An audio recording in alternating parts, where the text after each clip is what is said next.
ഭക്തജനത്തിരക്കിൽ ശബരിമല സന്നിധാനം ഇതുവരെ 1,00,000 ഭക്തരാണ് ഭഗവാനെ ദർശിച്ചത്. Sabarimala rope way പദ്ധതിയുടെ ഭാഗമായി ഡ്രോൺ സർവേ ആരംഭിച്ചിട്ടുണ്ട്. അരുൺ കൊടുങ്ങൂർ തയ്യാറാക്കിയ റിപ്പോർട്ട് ഒന്ന് കണ്ടിട്ട് വരാം.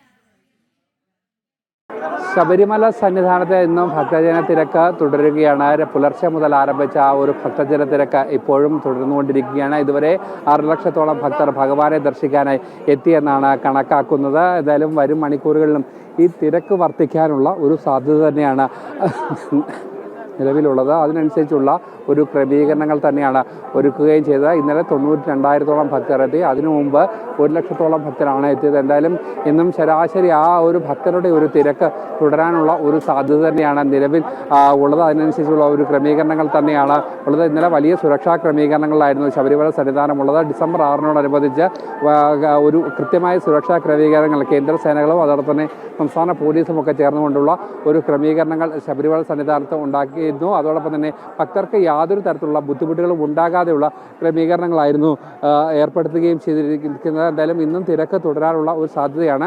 ശബരിമലയെ സംബന്ധിച്ചുള്ള മറ്റൊരു പ്രധാനപ്പെട്ട കാര്യമുള്ളത്, ശബരിമല റോപ്പ് വേ പദ്ധതിക്ക് കേന്ദ്ര അനുമതി കൂടി ഇനി ലഭിക്കാനുണ്ട്. ഇതിൻ്റെ ഭാഗമായി തന്നെ ഡ്രോൺ സർവേ ഇന്ന് ആരംഭിച്ചിട്ടുണ്ട്. പമ്പയിൽ നിന്നാണ് ഡ്രോൺ സർവേ ആരംഭിച്ചത്. പമ്പയിൽ നിന്നും പമ്പ ത്രിവേണി മുതൽ സന്നിധാനത്ത് മാളികപ്പുറത്തിന് സമീപമുള്ള പോലീസ് പാർക്കിൻ്റെ അവിടെ വരെയാണ് ഈ ഒരു റോപ്പ് വേ വരുന്നത്.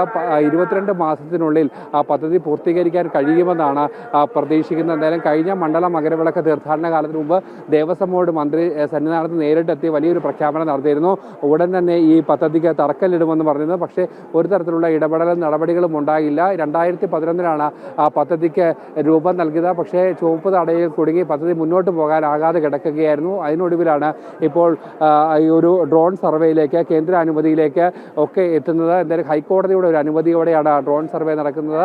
ശബരിമല അനുബന്ധ കേന്ദ്രങ്ങളുമൊക്കെ നമുക്കറിയാം അതീവ സുരക്ഷാ മേഖലയാണ്. അതുകൊണ്ട് തന്നെ ഹൈക്കോടതിയുടെ അനുമതി തേടിയതിന് ശേഷമാണ് ഡ്രോൺ സർവേ ആരംഭിച്ചിരിക്കുന്നത്. ദേവസ്വത്തിൻ്റെ ഉദ്യോഗസ്ഥരും അതോടൊപ്പം തന്നെ റവന്യൂ വകുപ്പ് ഉദ്യോഗസ്ഥരും വനം വകുപ്പ് ഉദ്യോഗസ്ഥരും ഒക്കെ തന്നെ ഈ ഒരു നടപടികൾക്ക് മേൽനോട്ടം വഹിക്കുന്നുണ്ട്. കരാർ കമ്പനിയാണ് നിലവിൽ ഡ്രോൺ സർവേ നടത്തുന്നത്.